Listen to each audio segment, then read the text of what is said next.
మా భవిష్యత్తు ఏంటి, మేమేం చేయాలి, మేము తీసుకున్న నిర్ణయాలు, మేము ఇచ్చిన హామీలు, మేము ఇచ్చినటువంటి వాగ్దానాలు, ఈ రోజు ఉన్నటువంటి మంచినీటి సమస్య, రాబోయే రకరకాల సమస్యలు, మా గత బిల్లులు, వచ్చే బిల్లులు, ఏం చేయాలి, మా భవిష్యత్తు ఏంటనేది ప్రశ్నించడానికి సిద్ధపడితే ఈ ప్రోగ్రామ్ సక్సెస్ అనేది వాళ్ళు ఫీల్ అవ్వరు.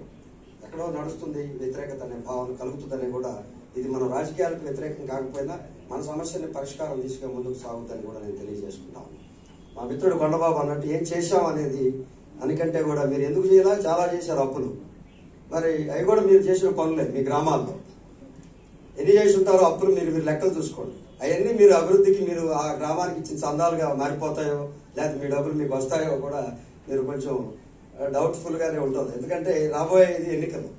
ఇప్పటికే అన్ని తాళాలు బిగించేసి వాళ్ళు ఇంకో తాళంతో తీసుకుంటా ఉన్నారు. కానీ మనం స్పందించలేని పరిస్థితుల్లో ఇంకొక 6 నెలలకి ఎన్నికల బాధ్యత మోగుద్ది. మోగిన తర్వాత మనం కూడా వాళ్ళకి ఎవరికి జెండాలు కట్టాలని తిరుగుతాం. మనం మర్చిపోతాం. ఎవరికి జెండాలు కట్టాలి, ఎవరికి బ్యానర్ కట్టాలి, ఎవరికి సీటు ఇప్పించాలని తిరుగుతుంటాం. మనం కూడా మన సీటు మర్చిపోయి. కాబట్టి ఈ వచ్చే వాతావరణంలోపే మనం ఇదన్నిటినీ మనం సరిచేసుకొని మనకు మనంగా ఒక నిర్ణయం తీసుకోకపోతే కూడా మనం ఇబ్బంది పడతామని చెప్పి మీ దృష్టికి తీసుకొస్తూ, ఈ రోజున్న రాజకీయాల్లో మనందరం గెలిపిస్తేనే రేపు రాబోయే ఎమ్మెల్యేలు. కానీ అది అనుకోవట్లేదు. మనల్ని గెలిపించామని అంటున్న వాళ్ళని మనం అనుకుంటున్నాం. కానీ ₹1 చందా ఇవ్వని ఈ పార్టీలు మనకు మనంగా గెలిచామన్నటువంటి మన యొక్క వ్యక్తిత్వాన్ని కూడా వాళ్ళు దెబ్బతీసే దిశగా ముందుకు సాగుతూ ఉన్నారు.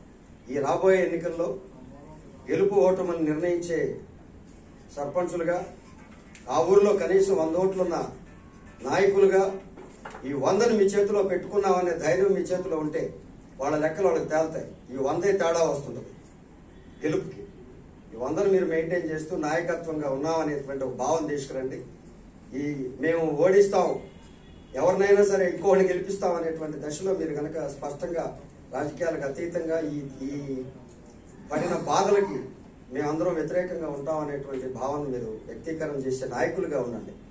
జెండాలు కట్టడానికో, బ్యానర్లు కట్టడానికో, వచ్చేవాడికి మల్లెపూలు చల్లడానికో లేకపోతే దండలు వేయడానికో సిద్ధంగా ఉండని వ్యవస్థను మీరందరూ ఈ 6 నెలల్లో తయారుగా ఉండాలని చెప్పి నేను తెలియజేసుకుంటాను.